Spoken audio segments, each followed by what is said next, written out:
You just got introduced to someone 30 seconds ago, and you already have absolutely no idea what their name is.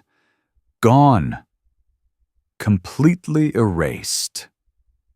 You are now standing there, nodding and smiling like a hostage, while desperately searching your brain for a name that simply does not exist anymore. You are not rude. You are not careless. But there is something genuinely happening in your brain that most people never get explained to them. Let me start with the question that actually matters. Why do names disappear when practically everything else stays? You remember their face. You remember what they were wearing. You might even remember the exact joke they told. But the name vanished. Like it never had a chance. Here is what neuroscientists discovered. Names are, cognitively speaking, completely arbitrary. When you learn that something is hot, the word connects directly to an experience. Heat, pain, danger. Your brain links it to something real. But the name Michael means nothing about Michael. It tells your brain nothing useful, no emotion attached, no survival value, no sensory connection, just a random label floating in isolation. And isolated information does not stick. Your brain is ruthlessly efficient. It stores what connects to something else. Names connect to nothing. So they fall through. But here is where it gets more interesting. When you meet someone new, your brain is doing an enormous amount of processing simultaneously. You are reading their face, interpreting their body language, deciding if they are safe, processing the environment around you, managing your own social performance. That is a staggering cognitive load. And somewhere buried inside all of that activity is a name, said once, quickly, with zero emotional weight attached to it. Your brain was simply too occupied to file it properly. This is not forgetfulness. This is prioritization. Psychologists call this the next in line effect. When you are about to meet someone or introduce yourself, your brain focuses so intensely on your own upcoming performance that it barely registers what is being said to you in that exact moment. You heard the name.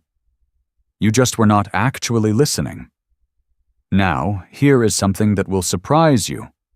People who forget names easily often have highly associative brains. Their memory works through connection and meaning, not isolation. They are exceptional at remembering stories, concepts, emotions, and experiences because all of those things link to something else in the web of their memory. Names are islands, no bridge in, no bridge out. An associative brain does not navigate islands well. This is actually why writers, creatives, and deep thinkers are disproportionately represented among chronic name forgetters. Their brains are built for narrative, not nomenclature. They remember how you made them feel. They remember your laugh. They remember the specific thing you said that made them think differently. But your name, their brain filed it under low priority before you finished saying it. But let us be honest about something else. There is an attention layer here too. When you meet someone new in a social setting, you are often not fully present. You are thinking about what to say next, managing your anxiety, scanning the room, wondering if you look okay. A fraction of your attention catches the name, and then something else pulls you away before it can consolidate into actual memory. Research on memory consolidation shows that new information needs approximately 30 seconds of focused attention to transfer from working memory into short-term storage. 30 seconds. That is all it takes. But in most social introductions, you get maybe 3. The name arrives and evaporates before your brain has done anything useful with it. And here is the part nobody talks about. The anxiety that follows makes it worse. The moment you realize you have forgotten someone's name, a low-level panic activates.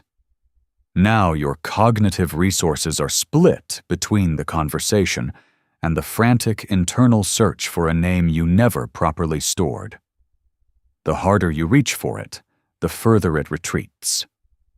Your own stress response is standing between you and the word you need. There is also a biological dimension worth understanding. Research shows that dopamine plays a significant role in memory encoding. When something triggers dopamine, your brain signals that this information matters. Store it properly. Names in a first meeting rarely trigger dopamine. There is no novelty, no reward, no emotional charge attached to the syllables themselves. But tell someone their name is attached to a story. Now you have dopamine. Tell them their name means something. Their brain lights up. Connect a name to a vivid visual image or an emotion. Suddenly it sticks. The brain did not change. The input did. This is why memory champions at world competitions can memorize hundreds of names in minutes. They are not smarter. They are converting arbitrary labels into emotional visual narrative experiences. They are giving the brain the bridge it needs to actually hold on. So what does all of this mean for you? If you forget names constantly, you are not absent-minded.